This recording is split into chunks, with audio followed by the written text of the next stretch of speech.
হাজার বছর ধরে আমি পথ হাঁটিতেছি পৃথিবীর পথে, সিংহল সমুদ্র থেকে নিশীথের অন্ধকারে, মালয় সাগরে অনেক ঘুরেছি আমি।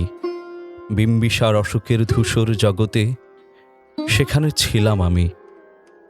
আরো দূর অন্ধকারে বিদর্ভ নগরে আমি ক্লান্ত প্রাণ এক, চারিদিকে জীবনের সমুদ্র সফেন। আমারই দুদণ্ড শান্তি দিয়েছিল নাটোরের বনলতা সেন। চুল তার কবেকার অন্ধকার বিদিশার নিশা, মুখ তার স্রাবস্ত্রীর কারুকার্য। অনতিদূর সমুদ্রের পর হাল ভেঙে যে নাবিক হারা আছে দিশা। সবুজ ঘাসের দেশ যখন সে চোখে দেখে দারুচিনি দ্বীপের ভেতর, তেমনই দেখেছি তারে অন্ধকারে। বলেছে সে, এতদিন কোথায় ছিলেন? পাখির নীড়ের মতো চোখ তুলে নাটোরের বনলতা সেন।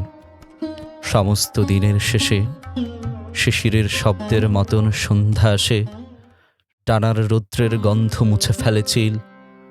পৃথিবীর সব রং নিভে গেলে পাণ্ডুলিপি করে আয়োজন। তখন গল্পের তরে জোনাকির রঙে ঝিলমিল। সব পাখি ঘরে আসে, সব নদী ফুরায়, এ জীবনের সব লেনদেন। থাকে শুধু অন্ধকার, মুখোমুখি বসিবার বনলতা সেন।